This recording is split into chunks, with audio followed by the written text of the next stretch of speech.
Hi, I'm Carmen Imes, Associate Professor of Old Testament at Talbot School of Theology at Biola University. Welcome back for another Torah Tuesday. Today we are continuing our study of the Ten Commandments, and we're in verse 13, which is the command not to murder. So as usual, I'll begin with my translation of this verse, which is quite simple because it's a short verse. It reads, "You must not murder." Now, a lot of people, when they get to this point in the Ten Commandments, they assume we're now in part 2, that there are 2 tables or 2 tablets to the Ten Commandments. And this is the part that refers to interpersonal relationships, that the first commands refer to our relationship with God, they're vertical, and the rest are horizontal. I do not find that to be a helpful way to think about the Ten Commandments. All 10 commands are an expression of loyalty to Yahweh. If we live by them, we are expressing covenant loyalty in a vertical sense. And all 10 of them affect every other member of the covenant community. If I begin worshiping other gods, other members of the community are going to suffer as a result. They're going to be affected or influenced by my poor decision. So all 10 commands are vertical and all 10 commands are horizontal. I do not think we're dealing with a second tablet here. As I explained in a previous video, the reason there are 2 tablets is not because the commands did not all fit on one, but rather because any ancient treaty included duplicate copies so that each party of the covenant would have a copy of the stipulations that governed their relationship with each other. So when Moses comes down from the mountain with 2 stone tablets, it's an indication to every Israelite that they have entered into a treaty with Yahweh. One thing we see really clearly in this command, as short as it is that God values human life. You can see this play out in the rest of the laws of Exodus. I've been working lately in chapters 21 and 22, learning all about the other laws that are part of the covenant scroll. And what's really stood out to me is that biblical law recognizes the value of human life, regardless of social standing, regardless of gender, regardless of age. Here, the command against murder uses the verb ratzach. To ratzach is to take the life of another outside of God's command. Now, this could be premeditated, someone who's intending to murder. It can also be used in cases of accidental killing. But of course, this command is specifically targeting those who are intentionally taking the life of someone else. There are provisions for accidental killers so that they don't have to receive the consequences of murder, which would be the death penalty. Genesis 9 verse 6 mandates the death penalty for those who take the life of another human being. And there, the death penalty is grounded in the image of God. Since every human being is God's image, appointed to rule creation on his behalf, violence against another human constitutes violence against God. This is another reason why we can't divide the commands into 2 tables and say one is vertical and one is horizontal.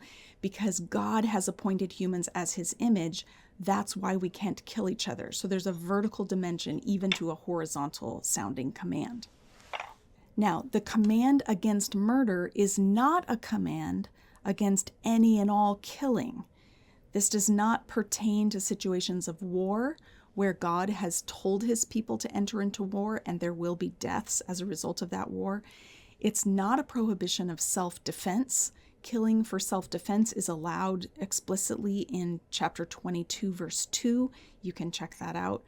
It's not a prohibition of killing animals. Hunting animals is allowed and the eating of meat is allowed. It's also not a prohibition of the death penalty, because the death penalty is the consequence for someone who murders. So there is killing allowed in the Bible. But what I find really interesting is that there are no death penalties prescribed for property crimes. This is one thing that sets biblical law apart from other ancient Near Eastern law codes. A thief is not put to death. Only people who are taking the life of another are subject to the death penalty.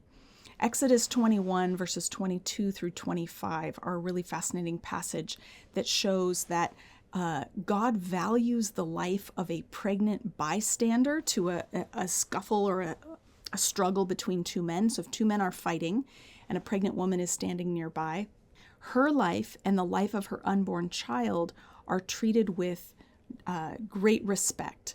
And in that particular case, if a man kind of like slams into them while he's fighting and either one of them loses their life, the text treats this accidental death as worthy of the death penalty because it typifies a kind of gross negligence for the well-being of other people. So you can say, well, I didn't mean to do it, but if you're acting in such a way that you've put someone's life in grave danger, then you are responsible and you bear the guilt for that.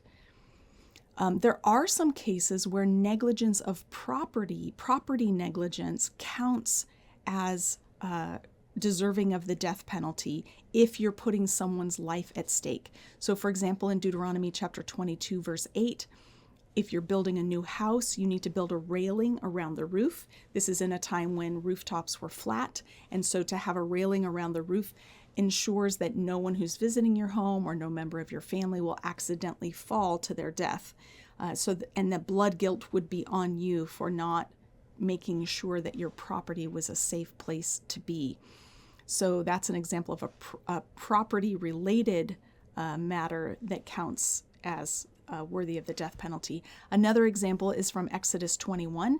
The owner of an ox that is in the habit of goring, a violent ox or bull who gores someone or another animal with its horns needs to be dealt with either by cutting off its horns, being penned up, tied up somehow so that violence can't get out of hand. And an owner who fails to do this is then guilty for the death of someone that ox or bull kills. So this tells us that human life is so valuable that we have to be thinking ahead of time about how to make sure other people are safe around us and our property. Permanent injuries to other human beings are also taken very seriously. You can check that out in chapter 21, verses 26 and 27. So the Bible places a premium value on human life. It seeks to limit violence between humans, and the death penalty only applies in cases of intentional violence or gross negligence that results in the death of another human being. Now, some of you may be wondering, does this mean we should support the death penalty today because the Bible supports the death penalty? And I would just suggest to you that these are not the same scenario, that our current cultural context is not the same as ancient Israel.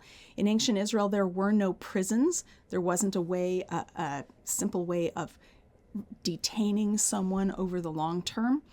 And notice that it's the high value on human life that motivates the death penalty, because it's a protective measure against what someone might do to others.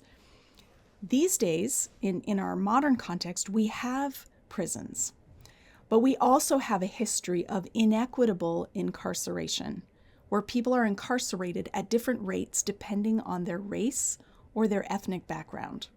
So I have deep concerns about the death penalty because of the way it has been unevenly applied. And you can see the research of the Equal Justice Institute, or you can check out Bryan Stevenson's book, Just Mercy. Bryan Stevenson treats many cases in that book in which someone is on death row awaiting the death penalty and then is found to be not guilty many years after they were convicted. And so the rate of error in condemning someone to death is at such a point that I don't feel very comfortable with our current death penalty. There is a possibility, there always remains the possibility of safe rehabilitation. So I'm not saying for sure no death penalty ever, but I would want us to exercise extreme caution about this because of the ways that has been misused and misapplied. So that's the command: do not murder. You must not murder. God values human life, and we should too. Have a great week.